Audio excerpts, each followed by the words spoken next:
한국에도 계엄령이 가능할까 아닐까 여기에 대해서 저번 편에 말씀드렸죠. 그때 여러분께 전해드린 말씀은 21세기 한국에서 계엄령이 가능하겠냐? 안 될 것이다. 이런 취지로 말씀드렸습니다. 실제로 21세기 선진 한국에서 예전처럼 어떤 정치인이 자기 편의에 따라서 계엄령 선포를 하고 그 계엄령이 효과적으로 작동한다. 이건 어렵죠. 또 그런 계엄령은 국회에서 바로 그 뒷날 해제해버리면 되는 것이고 또한 국민이 동의 안 하면 소용이 없다. 네, 그랬습니다. 그러나 여지는 제가 있다 말씀드렸죠. 어떤 여지냐? 시대가 난폭해져가지고 청와대를 침입한다. 이런 경우는 이제 내란이 되기 때문에 계엄령 발효 사유가 되죠. 그리고 이런 경우가 있다 그랬어요.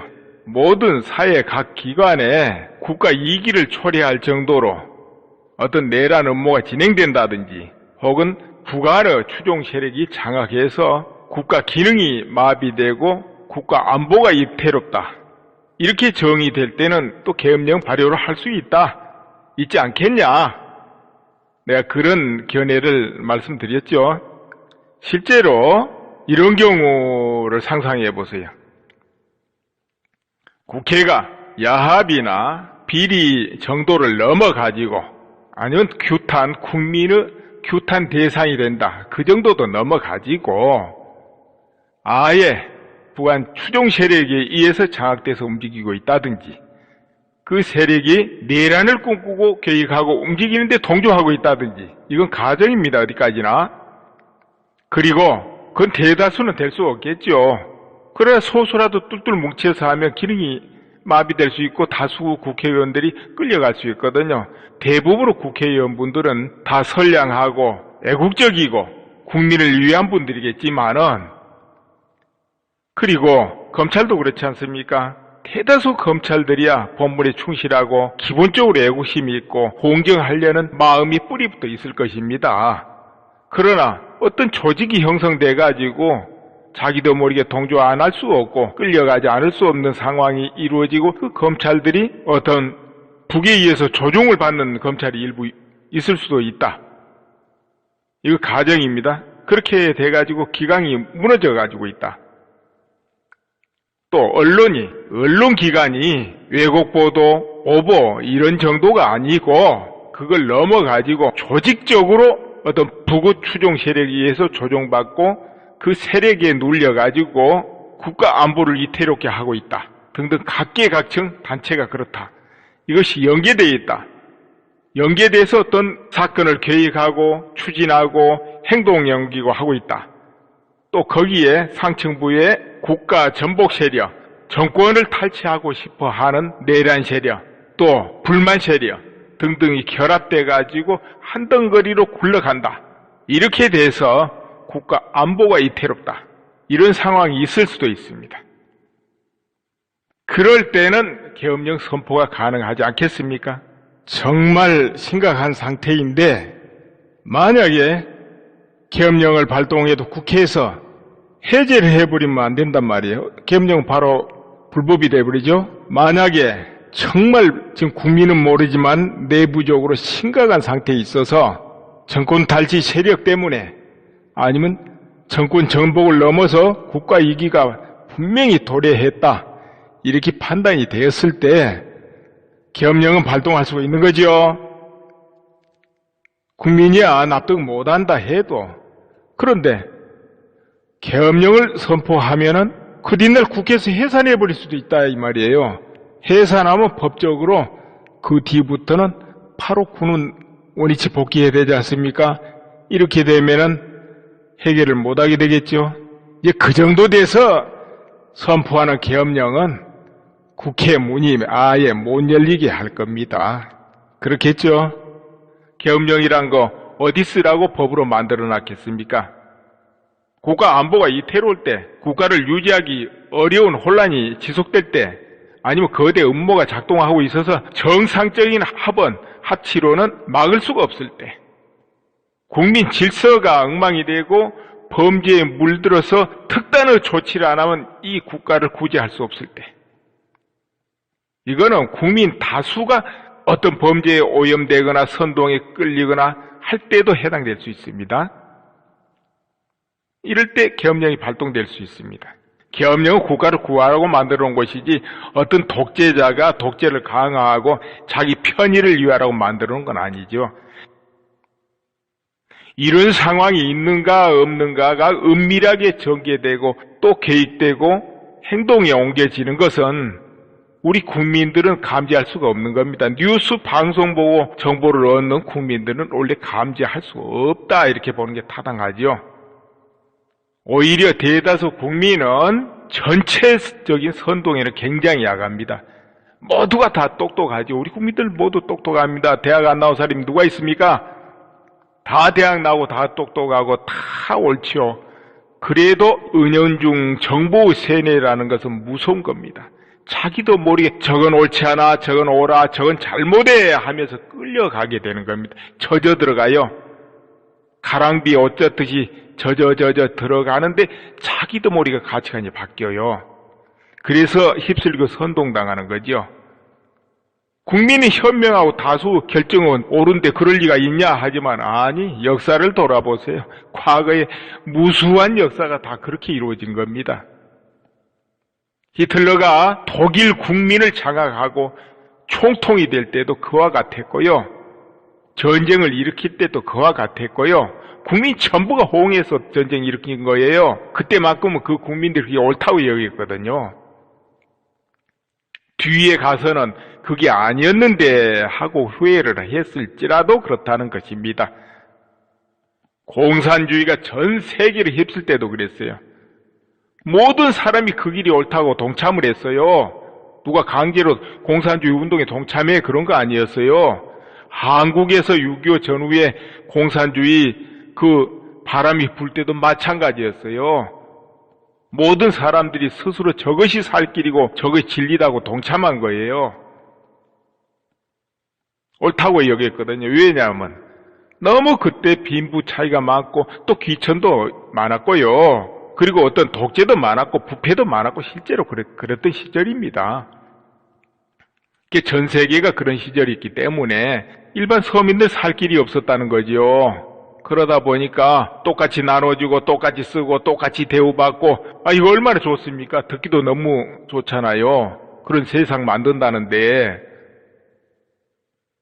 그러니까 다 옳다고 동참한 거 아니에요. 막 휩쓸리면 그대로 가는 거예요. 지금 이 시각에는 안 그런 줄 압니까? 이 시각에도요. 전 국민이 주식 올라간다고 방방 뛰어서 투자하면 그건 바로 꼭대기예요. 그때는 꺾어져 버리는 거예요. 대폭락이 기다리고 있습니다. 또 전 국민이 한탄을 하고 절망하고 주식을 들고 있는 주식을 투매하고 내던지고 쬐끄만 지푸라기만한 그거라도 건지자고 내던지고 팔 때 그때가 바닥이에요. 정말 투자자 보고 있고 알고 있는 사람 그때 사는 겁니다. 언제나 다수하고는 거꾸로 가는 게 맞거든요. 예를 들어서 정부니 평화를 노래하고 대비를 안 하면 그건 전쟁을 불러오고 급습을 당하는 겁니다. 그러나 전 국민이 늘 경각심을 가지고 안보에 대응하고 전투 준비가 돼 있고 전쟁을 오히려 걱정하고 이런 나라는 전쟁 안 나요. 그리고 안보를 책임지는 그 어떤 정보기관이에요. 수장이 어떤 문제가 있는데 불확실하다. 뭔가 분명치 않아. 이 불확실을 굉장히 중시해야 되거든요. 그런데 불확실하니까 좀 더 기다려서 증거 분명해지면 나한테 보고해라. 그럼 대치하자. 그럼 될 것 같습니까? 그러면 이미 끝난 겁니다. 테러가 터져야 증거가 분명한 것이지 테러가 드러내고 하는 건 아니잖아요. 그렇기 때문에 불확실 속에서 테러가 진행되지 증거 분명하게 테러 전개되는 게 어디 있습니까? 세상에. 증거가 이미 드러났다라면 테러 하겠습니까? 오히려 안 하죠. 아이고 저쪽에서 준비하니까 테러 보류. 이번에는 하지 말자 이렇게 되죠. 오히려. 그렇기 때문에 불확실에 대비하면 테러가 안 나지만 근거를 가져와 하고 부하한테 이야기하면 그때는 테러 나는 겁니다. 정보기관은 불확실에 대비하는 것이지 분명한 증거에 대비한 거 아닙니다. 분명한 증거 드러나면 국민도 다 알아요. 그거는. 분명치 않기 때문에 국민들은 모르는 거거든요. 또 분명치 않기 때문에 선동이 휩쓸리고 그러는 거예요. 그래서 국민 여론이 어느 쪽으로 한쪽으로 딱 간다고 해서 그 여론에 따라 다닌다. 그러면 무슨 정보기관이 필요 있고 안보를 책임지는 기관이 무슨 필요 있고 통치라는 대통령은 또 무슨 필요 있습니까? 군대는 또 무슨 필요가 있고 여론이 평화다 그러면 군대는 평화구나 놀자 휴가 가자 그럼 되겠네요? 안 되겠죠? 그것은 안 되는 겁니다. 전 국민이 평화라 해도 안보기관에서는 불확실을 들여다보고 있어야 되고 정보를 수집해야 되고 분명히 알아야 된다는 거지요. 그렇기 때문에 전 국민 여론이 아니다 해도 어떤 사태가 분명하면 그런 기관들은 작동해야 되는 거예요. 작동하고 방어해야 되고 방어하고 국민에게 알려야 되고 전부 다 알리고 방어할 수는 없어요. 비밀이란 건 유지돼야 되기 때문에. 그렇기 때문에 우리 군이 저 상층부터 아래까지 지휘관들이 다 애국심이 출중하고 그런 분들 아니겠습니까? 군대에 있는 분들은 누구보다도 싸워서 나라를 지키기 위해서 군인 된 거 아니에요? 자나깨나 나라 안보. 군인이 있기 때문에 국민들은 생업에 종사하고 선도하고 하고 가능한 거 아니에요? 군이 없으면 그것도 못해요. 군이 딱 지켜주기 때문에 그나마도 그 안에서 그러고 있는 거 아니겠습니까? 그런데 그런 군이 자기 본 책무를 버리고 책임을 버리고 군정신을 버리고 그저 직장인처럼 지휘관 계급장 달고 있으면 그건 안 되죠. 반드시 눈 딱 부릅뜨고 모든 사태를 봐야죠. 당연히 검찰도 그래야 되고 국정원, 기무사 모든 정보기관은 그와 같아야죠. 그리고 주변에 일본이나 중국이나 북한이나 미국이나 모든 그 정보 첩보기관들이 어떻게 활동하겠습니까? 여론조사는 하고 있겠습니까? 저 본질이 지금 어떻게 해서 진행되는가 그것을 정보를 캐고 얻고 대비하고 그러죠. 따라서 우리 모든 정보기관도 그러리라고 봐요. 이건 국민 여론하고는 상관없는 거예요. 여론이란 것은 바람과 같아서 또 알고 보면 그게 아니었나 하고 휙 바뀌어요. 그게 여론입니다. 그렇기 때문에 계엄령이라는 것은 한국 같은 나라에서는 국민이 다 원한다고 해도 발효되지 않을 수도 있고 국민이 반대해도 발효될 수도 있고 이런 성질을 가지고 있다. 이렇게 말씀드리는 거죠. 그리고 나라가 정상으로 작동되고 국정이 정상으로 돌아가게 되면은 이 최순실, 박근혜 대통령의 이런 사태 사건도 재조사할 수가 있게 되고 그럽니다. 그 사건이 정말 우발적일 수도 있고 누군가에 개입돼 가지고 어떤 목적을 두고 전개되고 거기에 수많은 세력이 이해관계와 어떤 목적과 합류해가지고 움직일 수도 있고 그러기 때문에 그런 것은 이제 국민이 알 수 없는 것들 아니겠습니까? 그래서 그런 거는 다시 재조사가 이루어질 수도 있고 그래요. 지금 밝혀진 것과 다르게 또 재조사가 이루어질 수 있고 그런 성질을 가지고 있습니다. 만약 한국에 정말로 안보 위기가 있다. 내면에 내란 위기가 있다. 그렇게 되면은 그 모든 관계자들은 애국심이 남아있다면 구하려 하겠죠. 국민 여론이 어떻게 됐거나. 그리고 그때 발효되는 계엄령은 어떤 계엄령이 되겠습니까? 길거리에서 교통정리하는 계엄령? 그런 건 아니겠죠. 그때의 계엄령은 물론 계엄령 딱 발효되면은 모든 언론은 검열받고 시위, 언론 자유 이거 제약받지요. 당연히 이건 계엄령 법에 의해서. 그리고 사법부도 계엄군이 관장을 하게 되죠. 국회는 살지만은 어떤 내면의 문제가 다 있다 해가지고 계엄이 선포될 때 국회 바로 폐쇄 되죠. 그리고 주종 세력, 관련자, 비리 세력 모두 체포당하는 거죠. 그럼 영장 발부받아서 하고 그런 평화시와 갖겠습니까? 영장 발부 없어요. 조사, 세워라 가거라 1년이고 2년이고 3년이고 1심, 2심, 3심 가면서 때로는 합법적으로 빠져나가기도 하고 이런 거 거기서 안 통하죠. 어림도 없죠. 그러기 때문에 이런 계엄령은 한국과 같이 선진국에서는 거의 없는 거죠. 그러나 선진국이라도 한국같이 특수한 사정에서 안보 위기에 직결될 때는 발효가 가능하게 되는 거죠. 이것은 대통령이나 정보기관 모든 곳에서 정확히 판단해서 움직이는 것이죠. 여론하고 상관없이.